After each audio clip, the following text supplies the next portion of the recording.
What's going on, everybody? It's Freedo here for Your Overwatch. Today's video is a discussion with fellow YouTuber and Overwatch coach SVB. He's been on the channel before to wax philosophical about Overwatch's ranked mode, misconceptions at different ranks, mentality issues, that kind of thing. And I wanted to invite him on so that we could discuss the issue of ELO hell. A lot of players are confused about the ranking system in general. They don't actually know how it works, and there's a pervasive thought that it doesn't. It's just random, or you're being held back by your teammates, and we wanted to get into depth about that. But first, in the intro of the video, I want to make clear that there's two different things to discuss, and we're mostly just talking about the SR system here and the idea of ELO hell. Ranked as a concept is a mess. I've gone at great length to describe the issues we have with it. It could be said that ranked itself is hell. It's just not really true that one ELO is particularly worse than the other for dragging you down. In truth, they all drag you down. Whatever rank you're at that you think you can't escape from because your teammates are too bad, well, the truth is your teammates will be just as bad in the next few ranks, but to get there, you have to improve. Your team will still be disorganized and dysfunctional, just everyone in the lobby will have a better baseline of competency in the game. The whole system of ranked is hell to some degree, not any particular subset. And I think when you have that in perspective, it's a lot easier to understand what we're talking about in this video, but in truth, the SR system is accurate. And I'd even quantify it to be that a player is never really maintaining at a rank that is plus or minus 500 SR in error. Especially at the bottom ranks, there is a thing called SR adjustment. And I hear a lot of misinformation about this. I've even heard it described that there's anchor stats that hold you down. This could not be further from the truth. If there's any fault of the SR adjustment system, is that it boosts players too high and it's too easy to get out of low ranks, not the other way around. That's a harsh reality and a bitter pill to swallow, but I guarantee you that is the case, because what SR adjustments does at platinum rank and below is if you're outputting mechanically more than a player on that same hero at that given rank, the SR adjustment system will kick in to adjust your wins and losses to better reflect where you should be. And because of this, the lower ranks especially are incredibly accurate to players' mechanical ability. We've never felt this system is necessary because what it does is bias towards ability, but it does have a way of normalizing ranks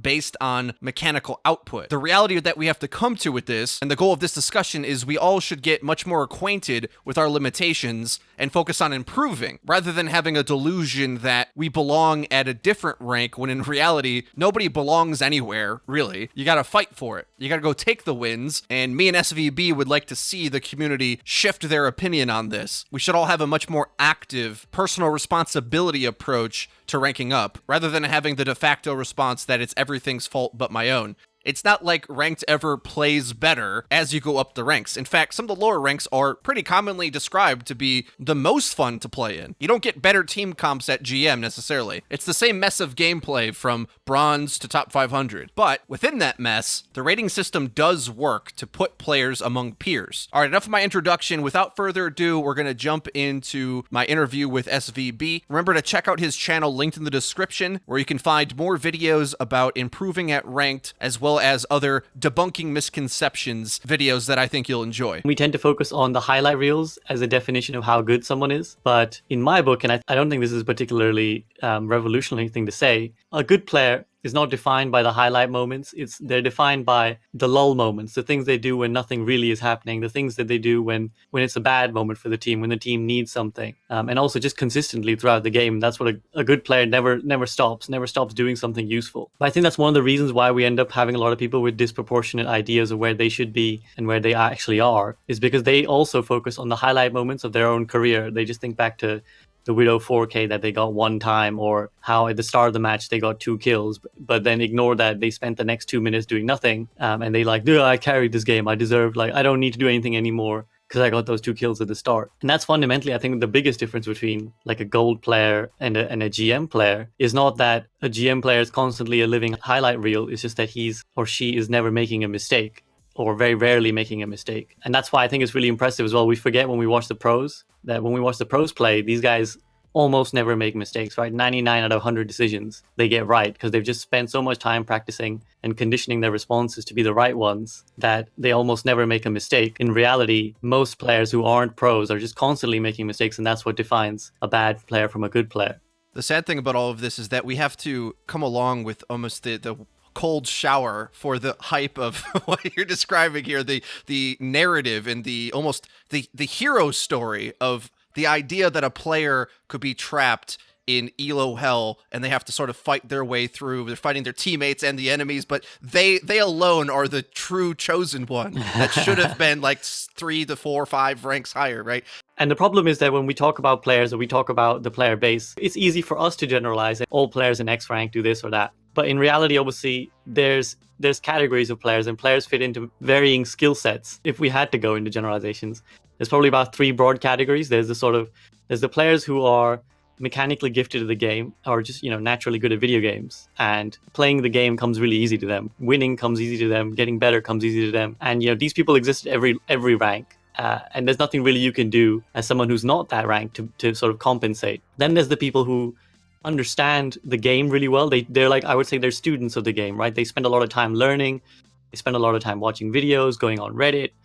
All the guys, they consume all the content, but it just doesn't come that naturally to them. It just isn't easy for them. Maybe out of mechanical deficiencies or just not being suited to the high pressure situation the rank puts you in. It doesn't come easy to them. And then obviously the third category is people somewhere in between. And I think obviously the problem is that players, and I think anyone watching videos like this one, are obviously falling into either the second or third category. And so they are obviously very frustrated because they spend all their time reading things, trying to improve themselves. And yet they find themselves in the same rank as people in the A category, in the first category, who spend no time understanding the game, who have very poor understanding of the game.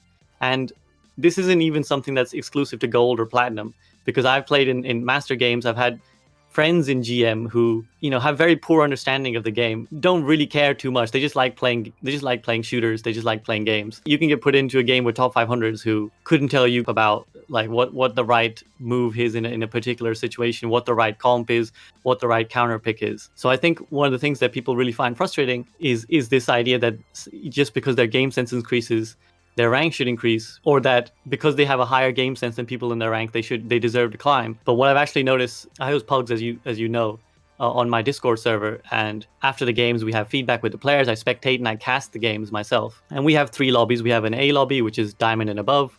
We have a B lobby, which is platinum and below, and then we have a C lobby, which is just mixed. And particularly the C lobby is the most interesting to observe in the sense of, does ELO hell exist? Because when you're in the lobby, in the Discord channel, you really wouldn't be able to tell who's what rank just by the way people talk, right? Because obviously all these players who come here, they really care about the game. They really care about learning the game. That's why they're obviously have gone to a dedicated Discord server to play games. So they all have a really good understanding of the game. And if they're spectating other people, they can always identify what went wrong, right? If I ask them, okay, guys, what do you think went wrong there? 9 out of 10 times they do a very good job of identifying what was wrong. XYZ, the dive was poorly coordinated. You guys didn't counter this hero. You didn't go the right positioning. Your pathing was wrong. Your ult usage was wrong. They'll get all that right. And then you put them in the game and the ranks just come out instantly. When you watch them play, the ranks come out instantly.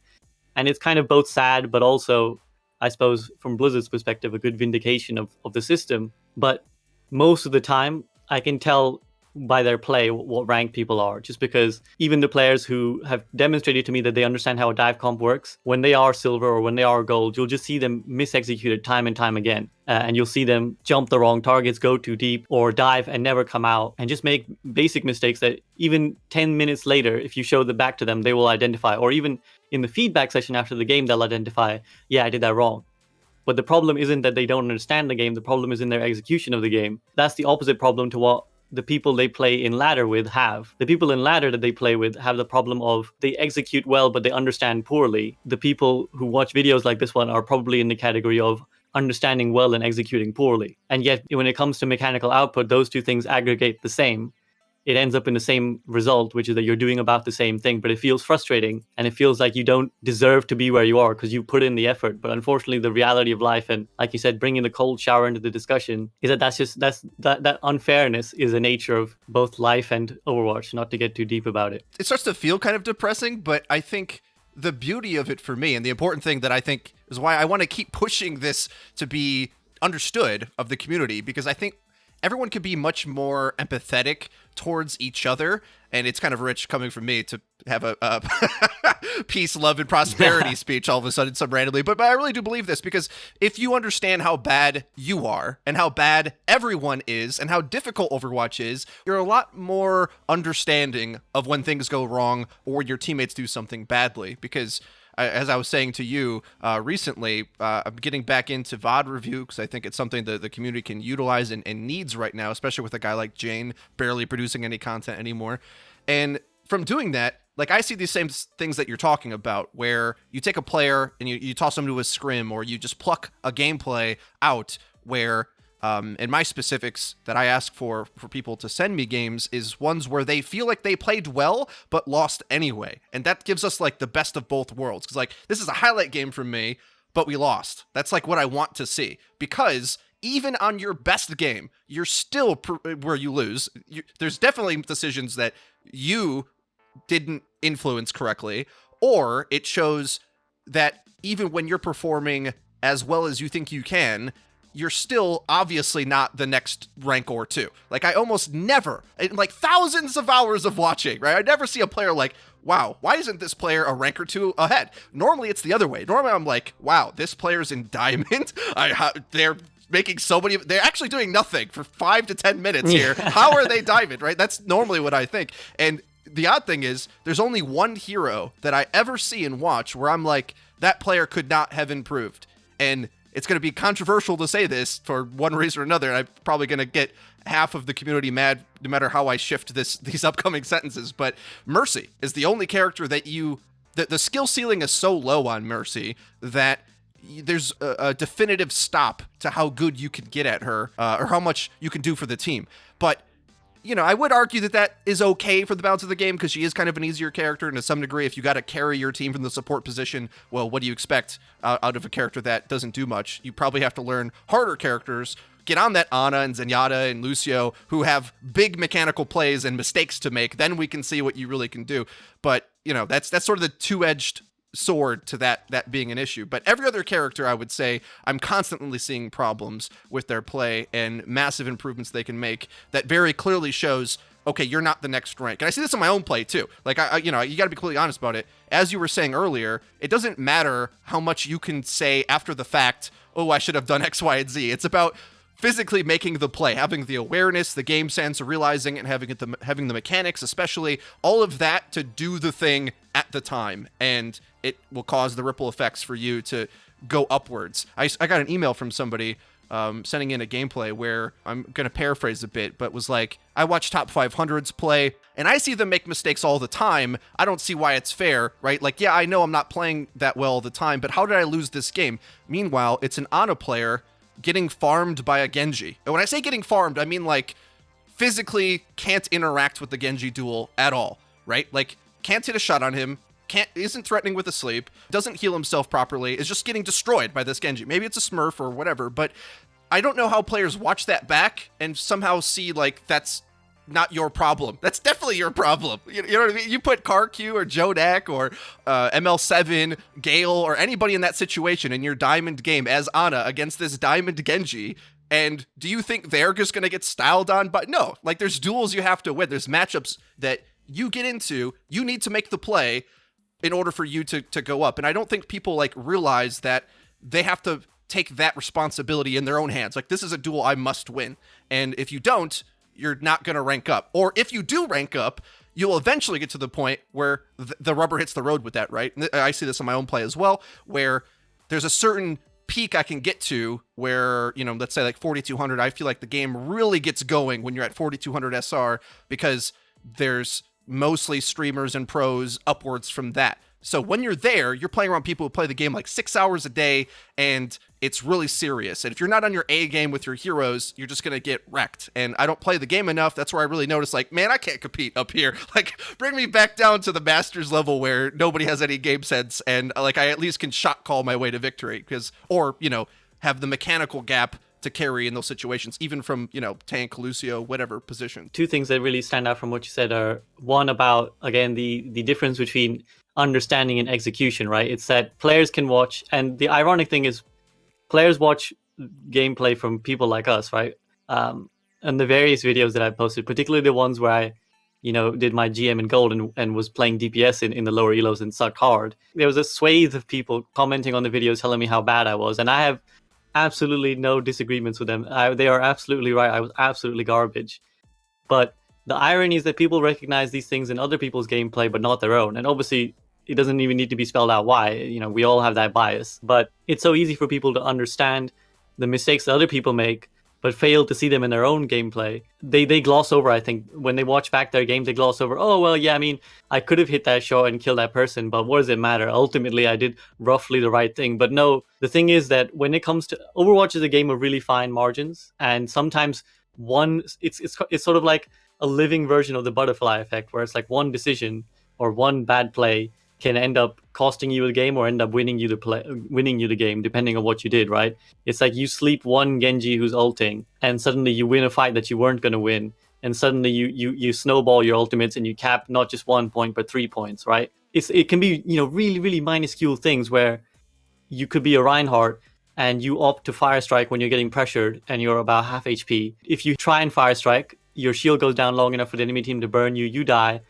They come to the choke point, they steamroll A, and then they steamroll B. Or you do the smart thing, you keep your shield up, you live, your Ana heals you, and then you continue to hold for the rest of the 4 minutes, and you keep it on point A. And the higher you go, the smaller the mistakes are that cost you the games.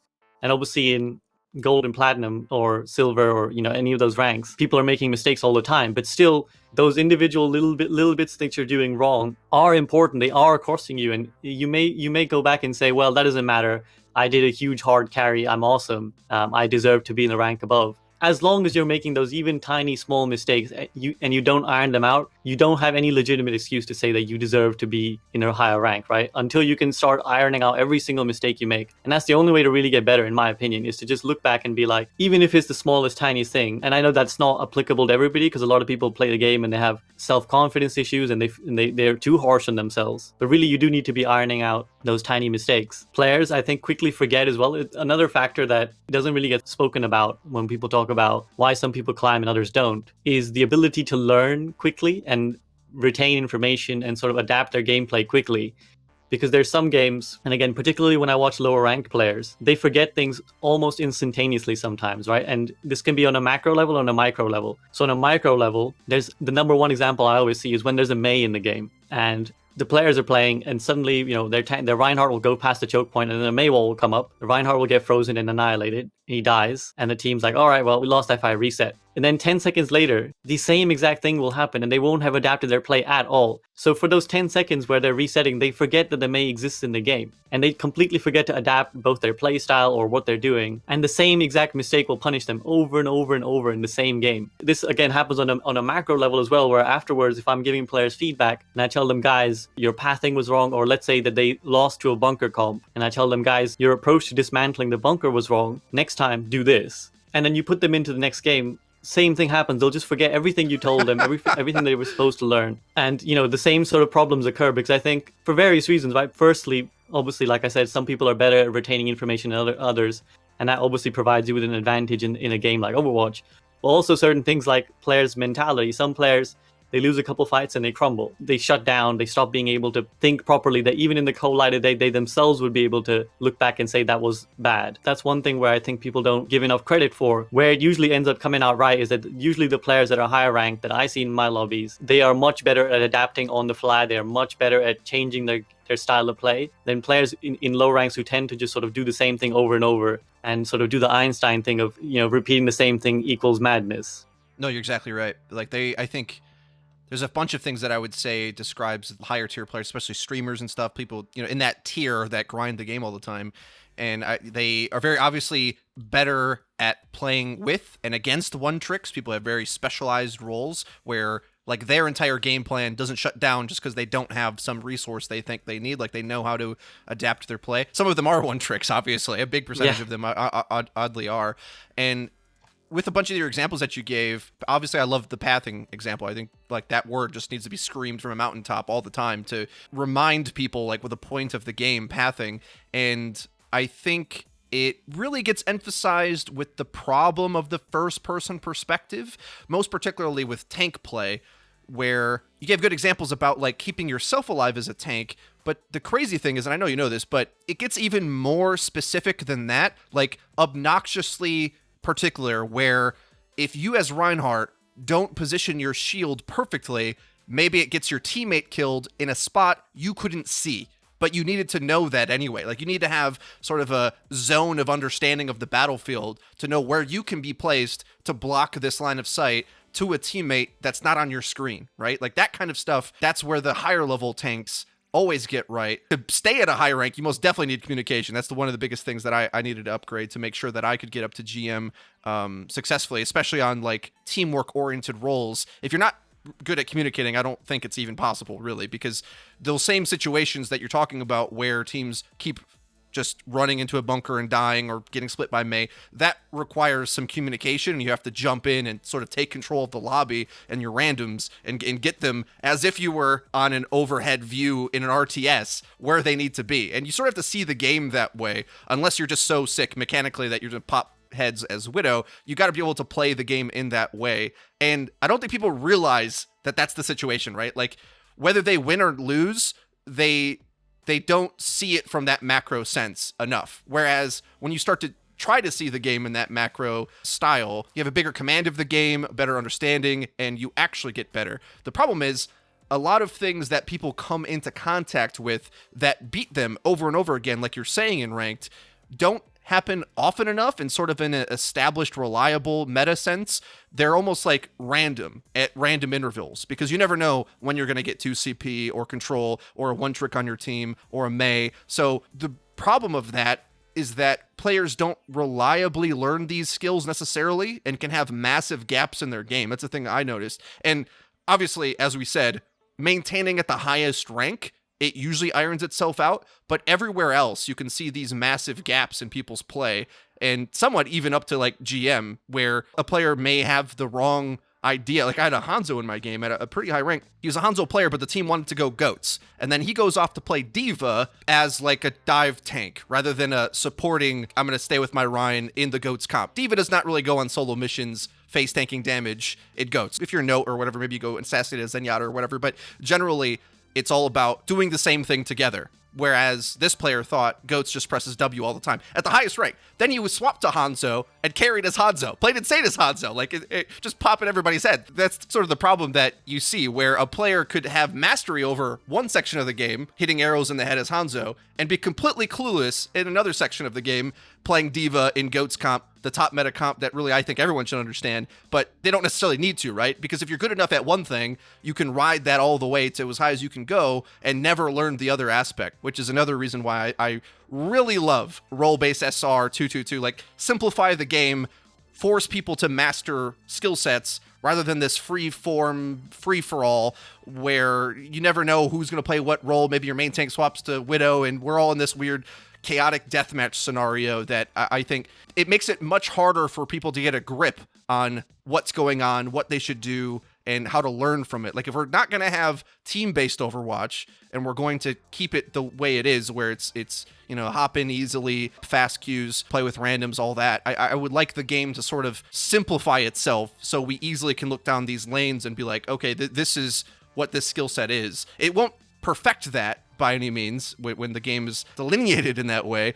but it will fix some of these problems that I'm pointing out, where, you know, until you play a ton of hours, you don't really come into contact with all of these different lessons that the game tries to teach you, but you don't necessarily even have to learn to rank up. That's the crazy thing. I really think people also need to have a real serious look at their own mentalities when it comes to the game. And that's kind of obviously what we're trying to touch on with this video. There's a sort of pervasive mentality of, if something goes wrong, it's an external fault. It's the game, the matchmaking in the game that's busted, obviously my teammates that are stupid. But until we actually achieve a point where the community themselves start to feel more responsible for their own losses, I think any amount of work will be certainly less effective. I'm not going to say negligible, but it's certainly going to be much less effective until we actually see a mentality shift amongst players. And that might not ever come, but my personal hope is that maybe someday we'll see an external matchmaker. That's if I had to put my eggs in the basket of what I think would be the savior of Overwatch. I'd like to see an external matchmaker, something outside the game for people who actually genuinely really care, and a place where you don't have to abide by the laws that Blizzard has set, in the sense that you can be a lot harsher with your punishments, right? And just spitballing here, this could range from really punishing someone who said they would play a certain hero and didn't play it, to obviously hard banning anybody who rage quits, hard banning people who are toxic, so you're really trying to make a system outside of Overwatch, because Blizzard will never be able to be as harsh as they need to be, because there will always be casual players. There will always be people who don't really care that much, who just want to play the game for enjoyment, and obviously that's fine.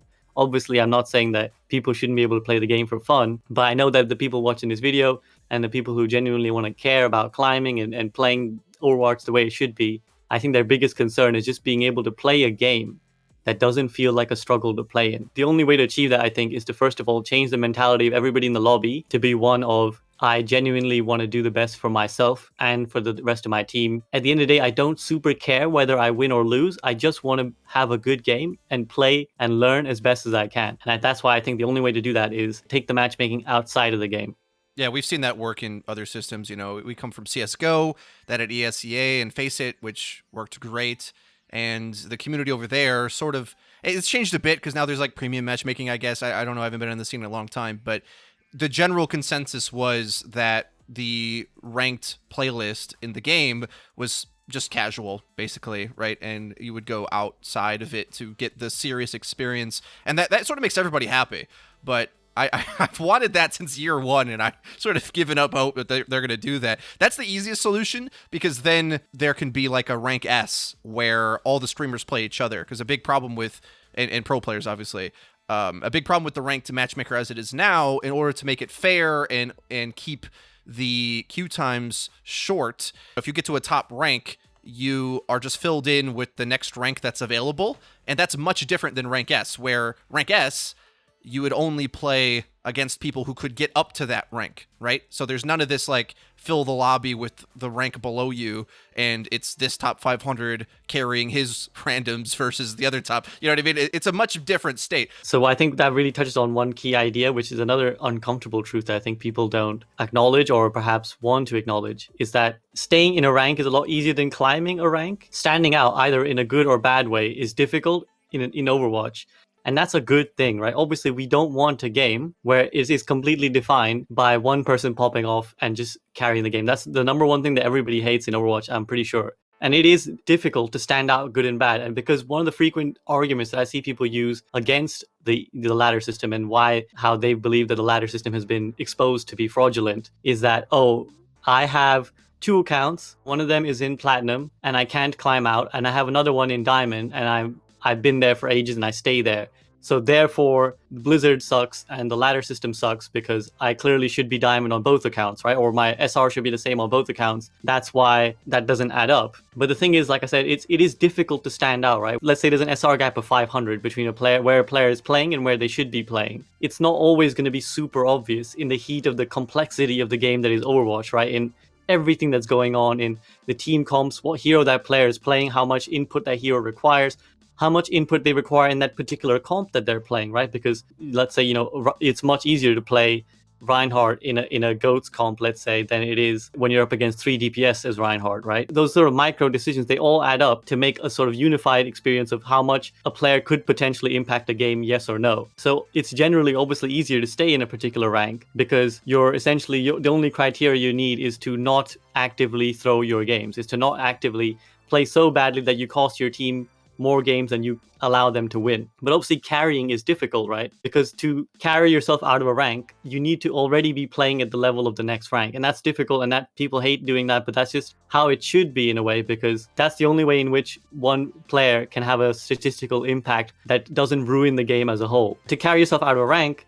you obviously need to be playing so well that you're statistically winning more games than the opposite number in your side, the counterpart to who you are playing in the enemy team. My favorite part about when people bring up their 2 account argument is that they never look at it from the other side, that they reached a rank higher than they should be. If you think about it, logically speaking, there should definitely be players that are higher rated than they should be, right? Why does everyone think they always should have an upwards trajectory? In truth, as I was saying earlier, most of the times when I look at these players based on just their gameplay, decision-making, whatever, a lot of the time I'm like, how are they this high?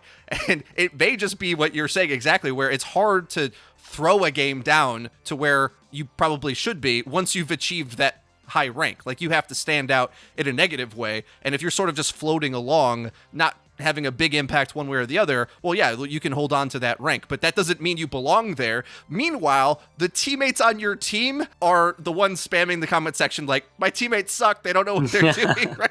Like, in that case, how do you not know that you're not the boosted player, is what I'm trying to say. Like, how do you know, oh no, I deserve to be here? Meanwhile, your team's like slamming their keyboards, mad that you're making horrible decisions and whatever, and they have to pick up your slack. They never look at it that way. Yeah, and the other thing people often ignore as well is that these things are so fluid, right? These things are so completely changing all the time, in that you can be playing much better at a certain period of time, right? There might be a week streak or just a day where you're just really playing really well and you deserve to climb and you deserve to win games. And then you can have another day where you suck and you drop. And if you played enough in those hot and cold streaks, you would see huge fluctuations in your SR, and that wouldn't be abnormal. That would be absolutely correct, right? That would be fair and just. And obviously luck has a play as well. I'm sure, like, I guarantee you that, or in fact, I can 100% confirm that luck had a big part to play in me climbing as high as I did, because I just happened to have a really good streak of games where I just kept winning and winning and winning. And these are obviously factors that will account, but in the long term, you will generally end up roughly where you belong, unless, like we said, it is harder to drop. But these things are so fluid, and even across seasons as well, they're fluid, because I have a lot of people who tell me, oh, I was master in season 9, and then I stopped playing for a while, and now I came back and I'm gold now. What the hell is up? The game is broken. Or I made a new account and now I'm gold. The game sucks. Realizing that you don't, just because you were master once, doesn't mean you deserve to be master perpetually, or doesn't mean you perpetually deserve to be the highest rank you were. You're, again, going back to the idea of the highlight reel, right? It's a sort of meta version of the highlight reel. People focus on the best plays as a definition of the kind of player they are, and people always focus on their best rank as a identification of where they belong, when in reality it's the constant that's actually the true picture. It's where you generally are that's probably more accurately a reflection of where you belong. The crazy thing nobody ever brings up too is hero balance. Like, that matters tons. I mean, you talk about a player taking a break, but there's tons of players throughout the various different patches, like Tracer players, Mercy players, Brigitte one tricks. These players succeed or fail based on the balance of the game oftentimes, and you know, that sucks, I guess you could say, but it also doesn't, because that's just sort of the reality of how the game works. And in order to stay at the top rank, you have to either try to force your hero to work when it probably shouldn't, or learn the meta heroes. That's just the nature of games, unfortunately. This happens to the Overwatch League teams, right? Teams that really don't have the tools to play GOATs right now, well, they're not doing well. Let's put it that way. Yeah, exactly. And that's the thing. Again, it's another one of the uncomfortable truths, because people want simplified answers. They want a simplified explanation of, I am diamond, and therefore that is it. I will never not be diamond now, and I can only look up, neglecting that they might be diamond as things stand, but should the game change, they might actually deserve to be in platinum, or they might actually even deserve to drop to gold. I'm glad you said that, because it reminds me of something I really wanted to bring up, which is people use the ranks as a label for themselves, like it's their name, right? Like, I am gold, I am a gold player, rather than a thing they've achieved, like a threshold that they've gotten past at this moment, right? Like, your SR number is a culmination of wins and losses and output. It depends on the rank you are. Output matters. If there's SR adjustment below platinum and below, there's SR adjustment for that. But that's what it is. It's a timeline. It's a record of what you've achieved. Over time, these things pan out, right? Like, you're not all of a sudden necessarily going to stay there or defined by what you've achieved just because you got there once. You know what I mean? It's a constant state of reassessment that you go through. And because of that, it always comes down to your own play, right? Unfortunately, like, we always want to make 1,000 excuses for it, but it comes down to your ability to affect the game. And it's a continuous thing on a macro level, but I always love the micro level examples where you know, you can feel like you've made 1,000 plays in the game, but it comes down to one interaction, one shot call, one whatever that ended up losing you the game. That does happen in Overwatch. And if you make the play, you rank up. You miss the play, you rank down. And that over the course of multiple instances of that, it defines your tier. And that's how we start to see these normalized behaviors where different ranks play differently, because the majority of those players fit in those categories as being able to or not being able to make certain plays when they count, when they come up to it, where up to a certain point, everyone plays the game just to survive and not try to make mistakes. They don't press W to capitalize, right? I think that's pretty indicative of like plat and below, right? Where there's a lot of standing around hoping not to die. Whereas in Diamond, it starts getting a little bit more loosey-goosey. And you know, I could define this as it goes on and on. But generally, that's why each rank does have a personality. It's not as game sense reliant as I wish it would be, but it definitely is in terms of individuals' ability to adapt and play and make the plays. I think that only adds how impressive it is that Blizzard's SR system is as accurate as it is, because as we've just spoken about, there's a million different ways in which all of that could fluctuate up and down. And you aren't necessarily what you define yourself as. You're not necessarily the diamond that you define yourself as. You're not necessarily the GM that you define yourself as. But despite all of this complexity, Blizzard generally gets it right. And that's an unpopular opinion, I know, because most people are not happy with their rank. But that just, I think, is a vindication. And a lot of flaws in the ladder system, but it is impressive how consistently it generally gets people right in where they should be, despite all the million things that could go wrong. Yeah, I just think it would improve if there was more structure on the mode in general. And again, it's never to say that the experience is good, but it's just accurate for what it is. That's the thing. It's a sloppy mess, but it accurately rates that sloppy mess.